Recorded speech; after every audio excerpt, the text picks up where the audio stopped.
Hello and welcome to the BYU Library Family History webinar. We're glad you could join us today. I'm Olivia Tuller and I'll be your host for this webinar. If you have technical difficulties during the webinar, please use the chat box and I can address your concerns. You are welcome to use the chat box during the webinar for comments, insights, and questions. However, all questions will be addressed at the end of the presentation. Our next webinar is on October 24th with Catherine Grant on easy ways to improve data quality in FamilySearch Family Tree. If you would like to access a previous webinar, please visit our webinar index on our website or search on our YouTube channel. All of our webinars are recorded and uploaded by the following Monday for your convenience. We also post links to recordings and other updates on our Facebook and Twitter accounts.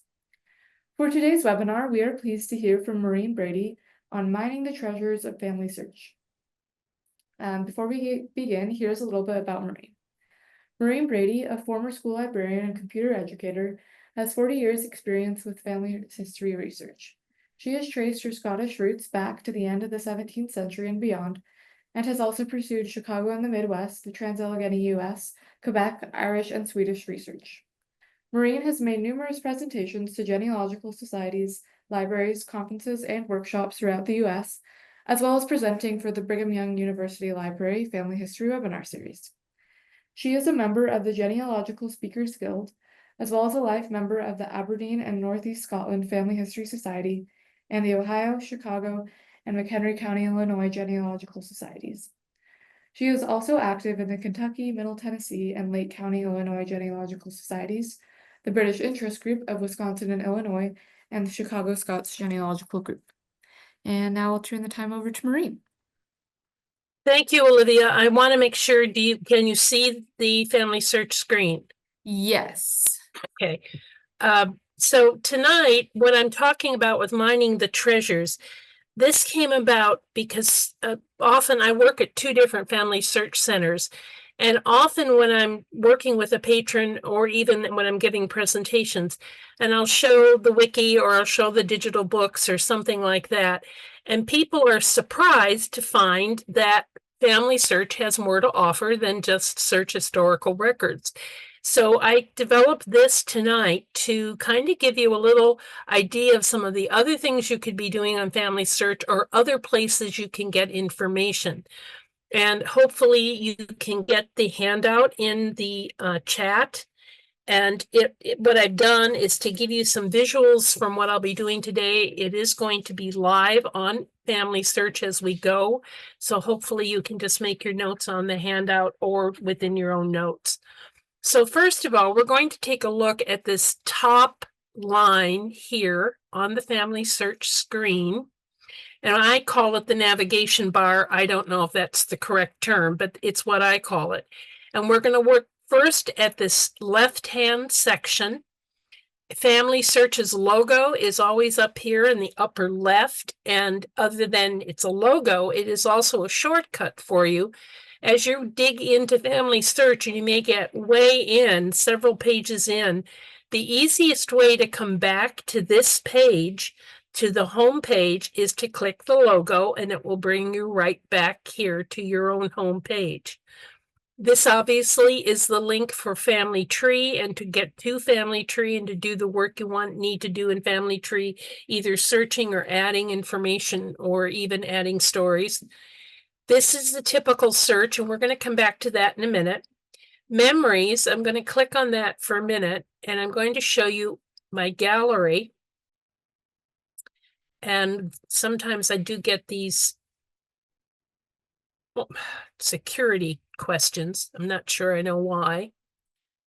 So this is my gallery in Memories. Now, Memories is tied to Family Tree in that you can identify people in the photos and attach it to their file in Family Tree.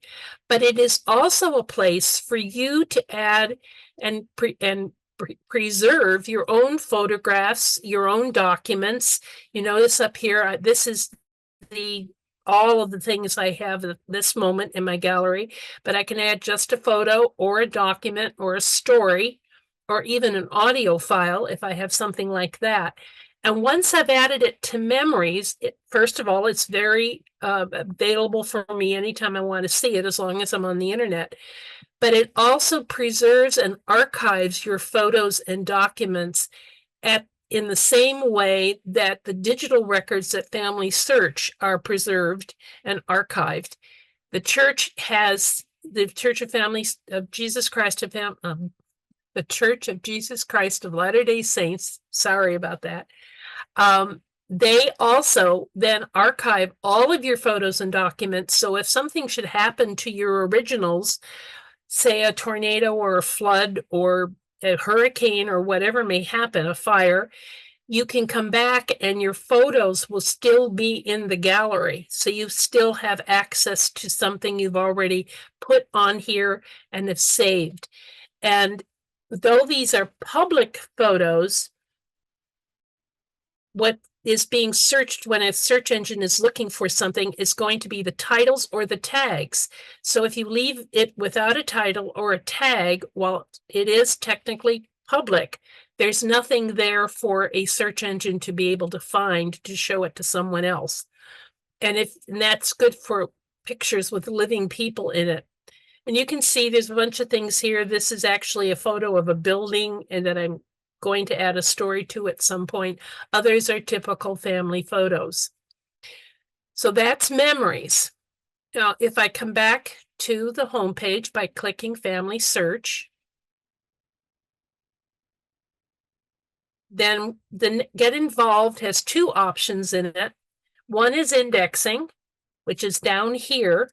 And the other is other ways you can volunteer your time to make FamilySearch better, either by searching and correcting place names, by correcting names and indexes, various things you can do there other than just indexing, and that's under the Get Involved.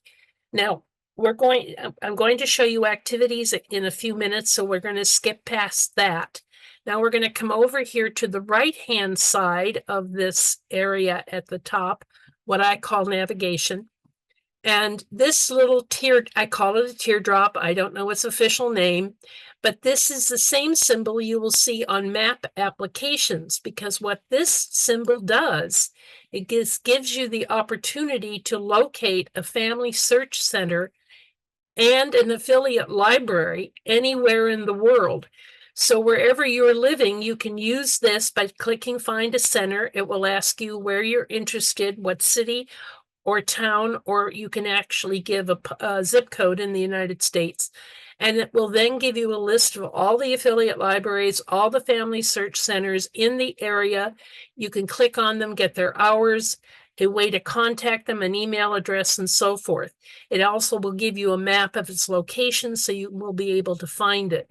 There's a little bit of a description down here about what family search centers provide, but this is the quick way to find the libraries that you can use or the family search centers. And I particularly use this when I'm taking a research trip to where a family was actually at some point in time.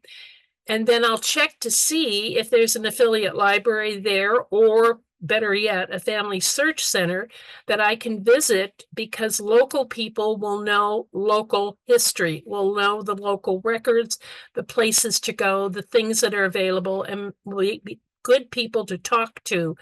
There, especially at the beginning of a research trip when you first arrive in a family town. This little symbol, which is a globe, allows you to change the language that FamilySearch displays in. It defaults to English because I'm an English speaker, but it gives me all of these other options that you can click on, and then FamilySearch will display in that language, including some here you can see that are not in typical American English alphabet. And I'm not even sure what all of these are. I can do some guessing, but I'm not sure what all of them are. So if you, as individually, or if you're working with someone, if you're in a center, for instance, or you volunteer at a library that gives family search, family history help, you can use this if you need to change the language for the person. Now, you may not then be able to read, but they should be able to read and be able to work through what they need to do. So that's the change language option. I'm going to close it. And then this little question mark is typical. That's your help center. This next one is a way you can get chat, and you can actually do live chat. And you can do it with someone else in FamilySearch, or you can just send a message to FamilySearch. Either way, this would work. And if you find a cousin, for instance, in the tree, and you'd like to open up a discussion with them, this is one way you can do it. There's an entire section here on how to do it. And I would suggest you look at that help section first before you try using chat. It's very new, and it's an extension of Smiths. Now I'm actually making it work, and I didn't mean to do that. So that's chat. This one is messages from FamilySearch to me, and the little red dot means I have unread messages. And then obviously here is my screen name, so show that so I know I'm on as that particular person. So that's the top row of the homepage of FamilySearch, very quickly showing you what all of these little symbols mean and what is included in each of these various activities here. We're going to first look at, not at the section here, we're going to scroll down. Now, recently, FamilySearch has been adding on this right-hand side of the screen a lot of their new functions, and the news and so forth is going to be found over here. So you need to scroll down, and first you see this starting with FamilySearch, which actually leads you to a group of how-to videos about various things on FamilySearch, including that new chat. This is how you would get to that. Here's another link to indexing. Then here's some record hints for the people in my tree that FamilySearch is giving me. You can now also create a to-do list, your own to-do list. So you can type in here, need to check the church records of Surrey, England. Or you could add in here, I need to do a merge in family tree for, or anything like that. You can just develop your own to-do list, and it shows for you every time you come in. And then you notice there's a help thing here to show you how to do that. Then they show you also the 3 most recent tree profiles that you've looked at. You can look at all of yours if you want to here. You can invite family and friends to share your posts. This is also new, and I'm not exactly sure how this works yet.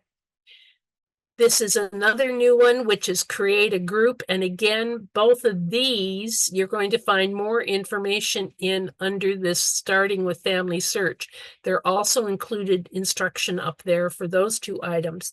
But I want you to come all the way down till you see FamilySearch Labs. And I put this in your handout so you would be able to see what the picture is. And this is now an effort. FamilySearch is starting to use artificial intelligence, AI, to try to get more access to the 70% of their digital records that are not indexed. And they're using the AI so that it will read manuscripts and looking for the names or the keywords that you give it to look for. And so we can go into experiments. There are also some other things under this label, which is taking a bit. Okay, so these others, I just want you to be aware of them. We have finding help with AI search. You can do together by FamilySearch. There's others here. You can expand your search with full text. And this is the one I want you to see. Expand your search with full text. And I've already used it once, so it says turn off. Otherwise, it would say turn on, or it would say try it, like this button here the first time.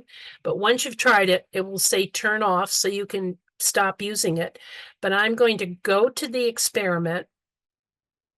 And it now will give me, this is not very many record sets yet, but there are going to be more. They're adding all the time. Here's a video to show you how to use it right here. And then you can come up here and you can do keywords or a name. And currently in the United States, for the United States, it is indexing wills and probates, some court records. For Mexico, it is notarial records of Mexico and also of Quebec. Here is the list right here. Land and probate for the United States, notarial records for Mexico, U.S. plantation records, Victoria, Australia probates, and New Zealand wills and probates. And they just announced this last week that they now are starting to add court records as well. They apparently haven't put it up yet. So coming up here, I'm going to look for a court for a will or something of the surname Basden. And down here, I'm just going to put Illinois. So I'm just looking for Illinois, United States, and the surname Basden. And then I'm going to do my search. If I wanted to search the entire United States at one time, I could just do Basden and not put in a place name. So it is telling me it has found 245 matches in the Illinois wills and probates and deeds, 245 occurrences of the name. Now that doesn't mean documents. That means within a document. In this case, there are two show up here for Basden. It tells me it's Lawrence County, Illinois deeds. Down here, there's another one. And I can scroll through this. Or if I'm particularly interested in a given county, I can come up to place. And I'm applying for the United States because that's where I'm at.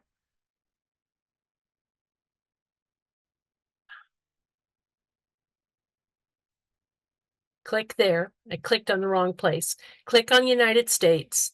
And then my state is Illinois. And then I want Jackson County. So I click on Jackson County.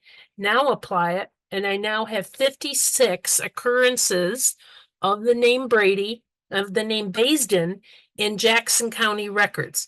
So you notice here, the first one is a guardianship record. Here's a deed. If I come down a little further, there's a probate record. Well, let's take a look at the probate record. So all I have to do is click on the thumbnail, and then it will display the entire digital image. I hope. It's the only thing about doing it live. You never know how long the computer is going to take. But this is, okay, digital images coming up. And over here, using the AI, the artificial intelligence, is a transcription of what this record should be. And it's not showing very well. I apologize.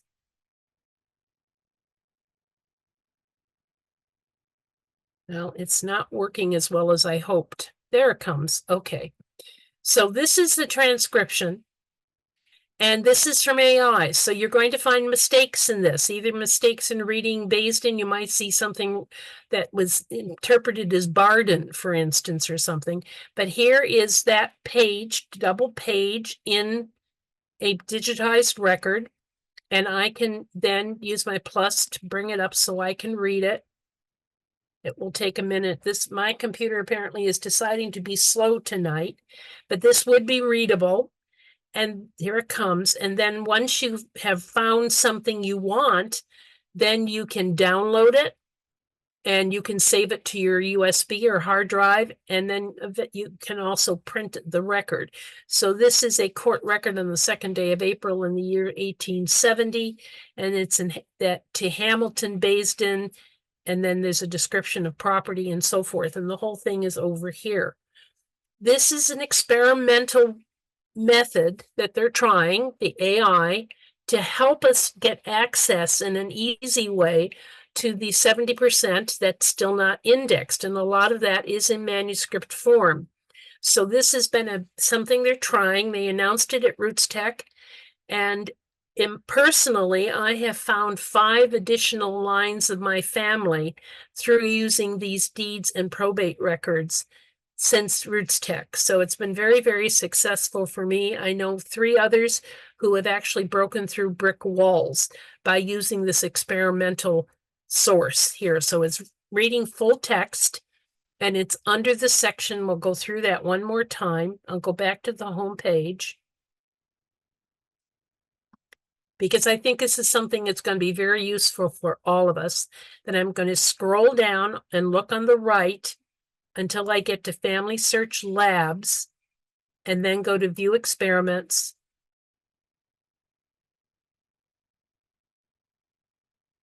Come on.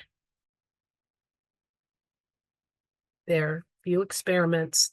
And it is the first option when it comes up, which is expand your search with full text. And I've shown you that window as well in your handout. It's this very first one here.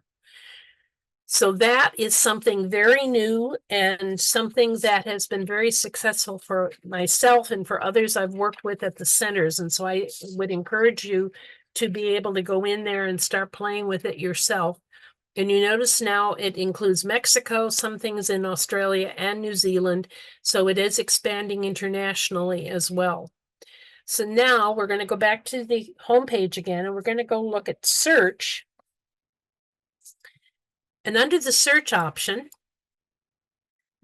most people go to records, which is primarily accessing the 30% that are indexed, or they go to images, which is the 70% of digital images that you can browse through as if you're looking at a microfilm. You can also go to family tree and search that. But we're going to come down to the fourth option here, which is called genealogies. And I've given you that when it opens. It's in your handout, so you can see some of the options under this. So in genealogies, we have community trees, trees that have been submitted by members of the church or the public when back in the day when we used to do it by paper or by computer file.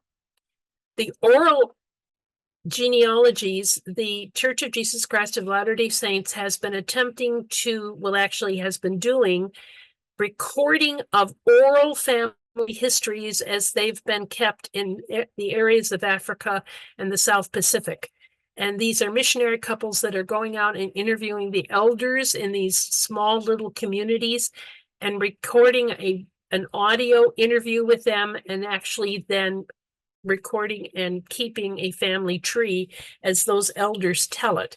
And then this is all indexed, and it's in this section under genealogies. And if you're interested in those oral histories, you just can come here and search for a person. Or you can keep coming. We have computer generated trees. These are trees that are not necessarily sourced, but they do come from a particular location, and it's an attempt by AI to put together a tree for someone. We have the Guild of One Name Studies, which is a very academic group that focuses on a single surname research, or sometimes a single town's surnames. There's something from mytrees.com. There's something from Roots Finder. This is the page of the New England Historical and Biographical Society, American Ancestors. There's a quick way into that. Pedigree Resource File, which was one of our old CDs that we used to offer for people to be able to use. And then Ancestral File, which was the previous before Pedigree Resource File, when people would submit their computerized data files, and they originally into Ancestral File and then Pedigree. And then we have the old IGI, the International Genealogical Index. If you've been doing it more than 20 years, you probably have used the IGI at some point in time. And so now this is all included in this genealogy section. And then lineages of the Middle East and the Islamic world are also in here. And then there's something about writing stories. This is all part of that genealogies section. Now, is it going to be something that everyone wants to use? Maybe not, but there are certain parts of this that could be quite useful to you, especially if you have an unusual surname, if you have lineage in the Middle East and Islamic world, or Africa and the South Pacific Islands, or you want to check perhaps what was in the old IGI or ancestral file and so on. This is New England and New York and some Quebec in this one. So there's various geographic areas, and it may be quite useful for you to be able to access those. So that's genealogy. It's the fourth under search. It's the fourth option here. And we're going to move down we're going to skip catalog because catalog is a whole nother lesson, but we're going to come to books. And this is another one I think we could all make a lot of use of, but most of us don't know it's there. So when you go to books, the security thing, again, it's on your handout at the bottom of the second page. And this is the entire search window. You can do advanced search, but it doesn't really give you much more option. So I just use this one. And it's particularly good if you have any idea of what a title of a book might be, or a surname and a county. Try to be as specific as you can. It says over 500,000. The last time I actually saw a publication number, it was over 600,000. These are books that are identified and held by a consortium of libraries that are over 15. It includes all the major libraries with large genealogical collections in them around the United States. It also includes the Ontario Genealogical Society's collection and some others. So it is a very, very large digital library looking for and digitizing books that are in the public domain that were published in the 1800s, early 1900s, that are family histories or church histories. You can see the list here, and it includes maps and yearbooks and so on. So I'll show you advanced search here, and it sets up a somewhat of a Boolean. It's not an and or. So you can use a keyword with an author. You could use a keyword with a title. But if you just use the keyword, so I'm going to take that off, so you just see the main one, you can actually make your keyword work. So I'm looking for a book called John Blair of Guilford County, North Carolina, and Some of His Descendants. That's the full name of the book. Well, I know it's going to be about Blair. I know it's going to be Guilford County, North Carolina. So I'm going to use that as my basis. Oh, I did that. Come on. I forgot. Sometimes computers can be aggravating. Sorry about that. So I'm trying to get it to search. Come on.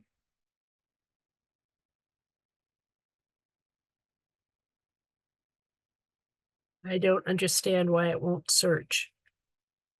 This usually works quite well. Well, let's try typing it again. Blair. There we go. It just did it. So it takes and shows me, it says up here, we have 303,000. And that is because it is not a phrase. Now, there are some search tips that you can use to identify searching by a phrase, but I wasn't using that. I was using keywords. So it's showing me everything that has all four of my keywords, as well as everything that has Blair, everything with Guilford, everything with North, and everything with Carolina. But it shows it in downward order. So the one that has all four always shows up first. And then the one that has three comes next and so on. Well, here's the book I want. It's actually the very first one. And I can just click on that thumbnail. And then it gives me full identification, the families that are included and so on. And then I can download the book. We're still loading, unfortunately. I can come down here when it finally loads, excuse me, and it will pull the whole digital image up here, 284 pages.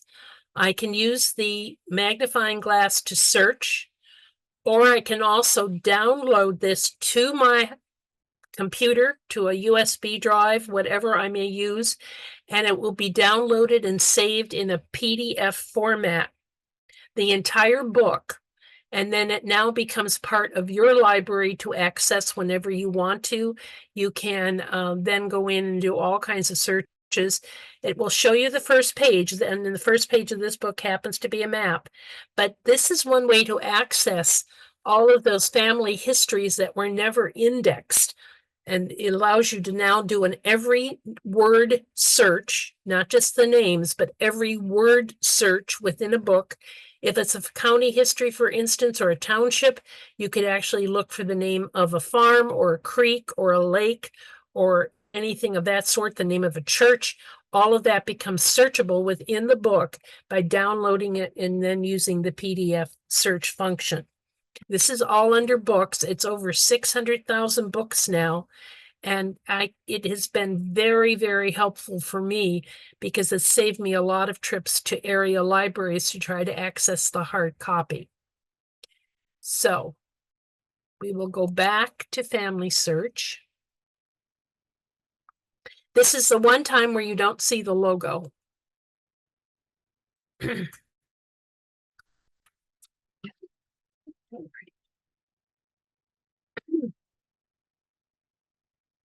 All right, there we go. Now I can go back to search. So we've looked at genealogies. We just looked at books, and now we're going to finish this with the Research Wiki. Now, hopefully, most of you have used the Research Wiki. Excuse me. All right. Wiki, come on. I don't understand why this is so slow tonight, and I apologize.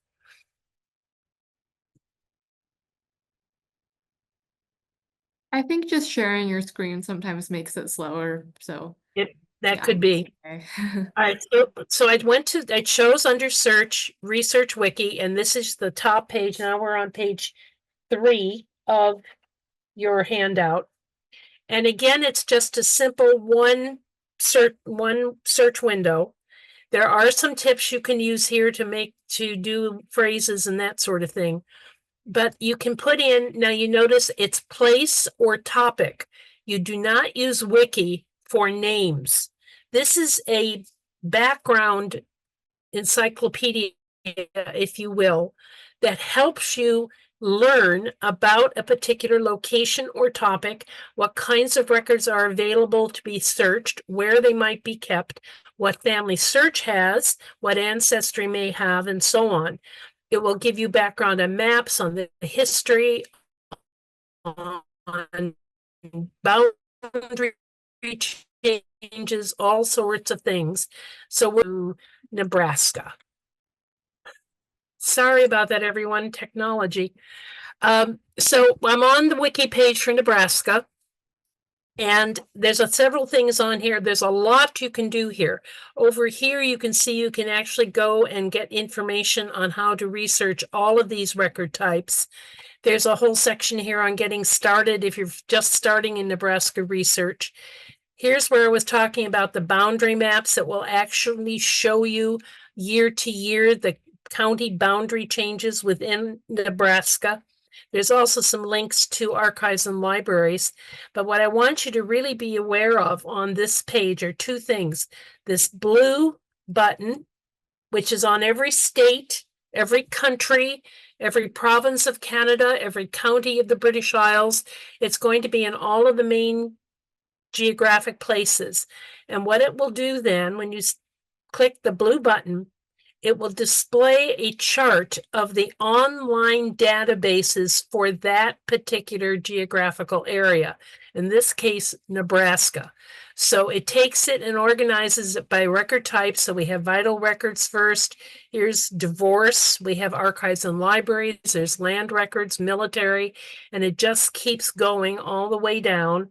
I'm not going to take the time to show the whole thing, but let's go back up here to the top. And you notice that this is a database at MyHeritage. This one is at Ancestry. This one is at Find My Past. There's some more at Ancestry. Here's one at FamilySearch. Some of these are free. There's no $sign after FamilySearch. There are $signs after MyHeritage or Ancestry and so on. However, even though there are $signs, which means it's either a subscription or fee-based website, Family Search Centers have free access to all of these databases. It's called the Family Search Portal, and all of the computers at every Family Search Center has access to all of these databases, so you don't have to worry about a subscription or going to a library that has one. And you can see how it's broken down by not only type of record, but then by time frame. So you want to watch your time frames, but it's a quick way to find out what's available on the major genealogical websites online and quickly get an idea of what you can research and what you can't with a database. Now, this doesn't mean it's everything, because it's not counting the unindexed material at any of these sites, and it's only counting the things that have been indexed, the 30% for Family Search and so on. But it gives you a good starting point to get into the records in an area that maybe you're not familiar with, or you just want to double check that you make sure you've done all of the database research you can do for a given area. And you notice sometimes it's referring you to not to the Nebraska page, but the U.S. military genealogical records page, and so on. So that is the blue button that I wanted you to be aware of. And then if you go down further toward the bottom, there's all this information and you can see there's a link to every single county. So every county has its page as well. There's also a section on migration routes that people use to get to Nebraska. But here's another section down here called additional resources.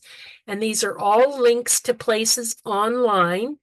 Some of them might turn out to be fee-based, but most of these are going to be free. And it also, again, it gives you places to go look that you maybe did not think of or weren't aware of that could help you with your, in this case, Nebraska research or wherever you're researching.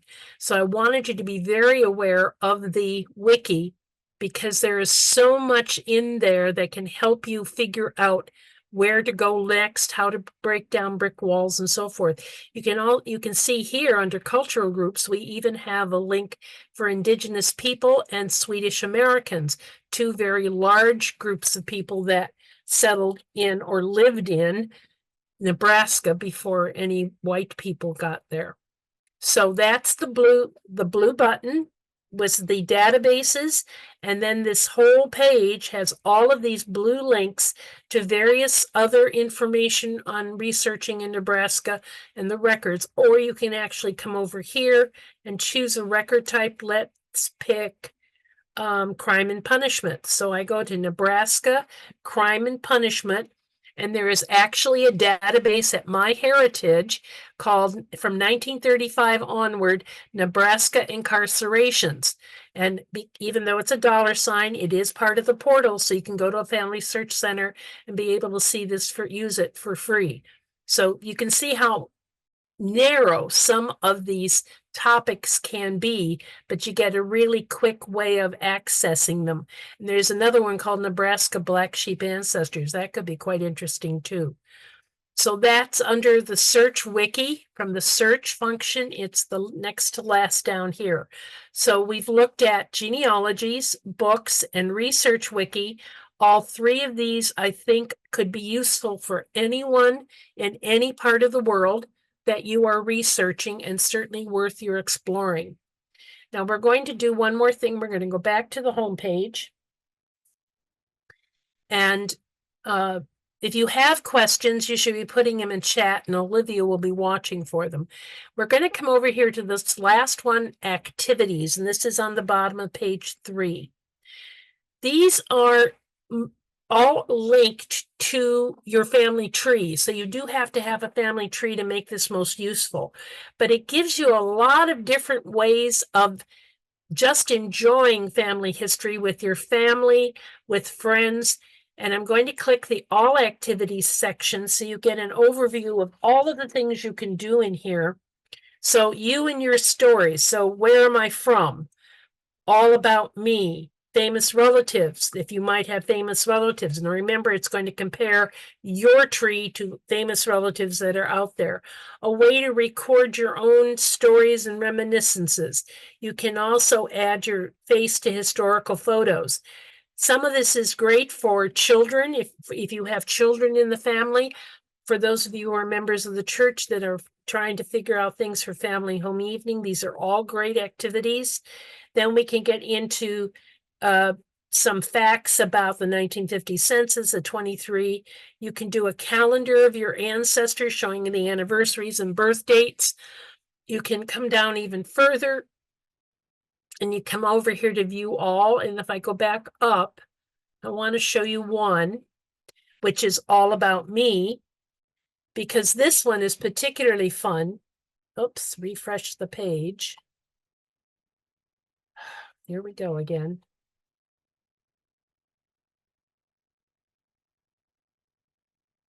Okay. It assumes your birth date. That's where it starts, is the year you were born. But you can pick any year over here. And for that year, it gives you all of this information. So how many people share my name? What does my name mean? Where does my name come from? Top news stories of the year. The winner of the Best Picture Oscar. How much did a movie ticket cost? Tennis Grand Slam winners. How much did gas cost? Who was president? NFL champion. You can see all of these questions. And when you're working with children, picking their birth year and then talking about some of the things that they maybe remember, such as Best Picture or who was president or something along those lines, you can get some very interesting conversations going. When you're working with other relatives and you're trying to kind of trigger their memories of their own stories, not necessarily genealogy, but the story of themselves, these are all good beginning questions. From the year they were born, the year they were married, the year they graduated from high school, you can pick any of those years just by clicking over here and picking that year. So that was one thing I thought you might find interesting to be able to do for yourself, but also for others. Then you can also do, oops, I just chose show all, and here's in-home activities. These are things you can do with your family, and it might pique their interest enough that they might want to start helping you. But here is a section on time capsules, creating your own time capsule about yourself as you are today, the age you are today, and then figuring out a place to keep it and so on. It walks you through the entire way to do time capsules for yourself and some questions to answer and so on. Here's a thing on my voice, my experiences, where you record your own voice there. There's a whole thing. This is the year I was born, which we just did. You can also then again talk about your photos that I showed you in memories. There's a section here on spiritual gifts or talents that you might have. Then if I come down to family, we have the women in my family. You can actually create a family trivia game, really great for reunions. If you come over further down, you can go and talk about family traditions and ways to record them. A suggestion about walk where they walked or eat what they eat. That is recipes, obviously. And then a thing on family tree and how to save a memory that could be lost. That's basically interviewing. So you can see there's a lot of these different activities that you can do by yourself or with your family, either at reunions or a family home evening or at a at a birthday party or just a general family get together, a barbecue in the backyard or something like that. And you wanted something to kind of make it a little different. You can come in here and find appropriate activities to use. And they're all based on from the tree in some cases, or for you inventing or discussing or recording on your own. So those are the things I wanted to show you tonight to kind of pique your interest into exploring all of these different activities at the top, all of these options. Take a look at all of the things under search, try indexing or other things to get involved. take a look at all of those activities and get yourself deeper into what FamilySearch has to offer. All the records that are there, that some of them are a little more difficult to find or to use, such as those manuscripts. So the AI is going to help us on that. And so now if there's any questions, I don't know if there is, Olivia, let's see. Thank you very much, Midge from Minnesota. Yes, it has helped me a lot for working at the FamilySearch Center, very much so. Any other questions that anyone has? I'm sorry about the technical problems. It's sort of the name of the game these days. I think we just had a comment from Alan Jones. He said, on that full text search, I found birth indexes too. That was one at the beginning of the webinar. Okay. And I don't remember what do you need commas was for. Maybe Sarah, you can clarify. Commas. Yeah, sorry, I forget what context that was in. All right, well, I was talking about do the search tips if you want to learn how to. Oh, yes, it was for I think it was for looking at the books. Yeah. With the books, well, let's go back up and do one and hope it works this time. When you're in the book, and I'm going to go to the same one.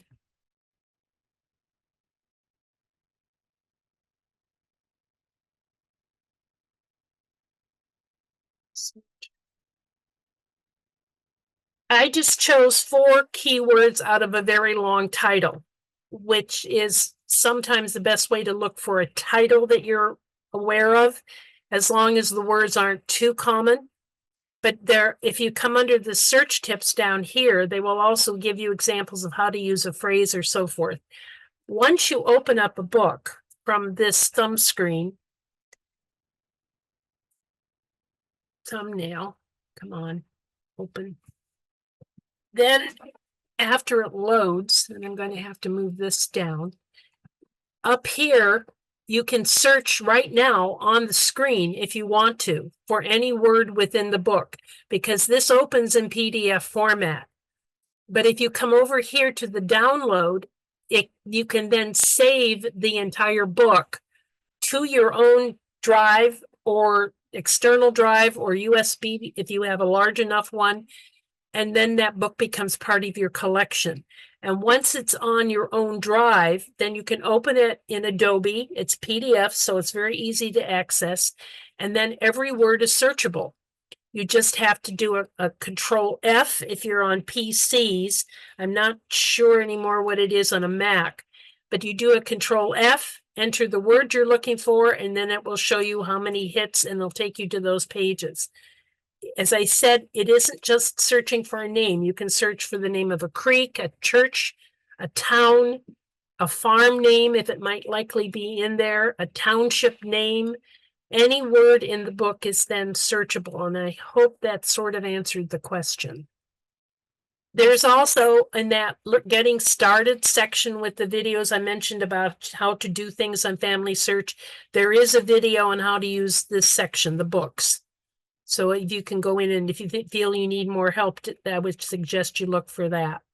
When you're on FamilySearch, and this is strange, it's the only one that doesn't have the logo. So I have to go back to the logo. Come on.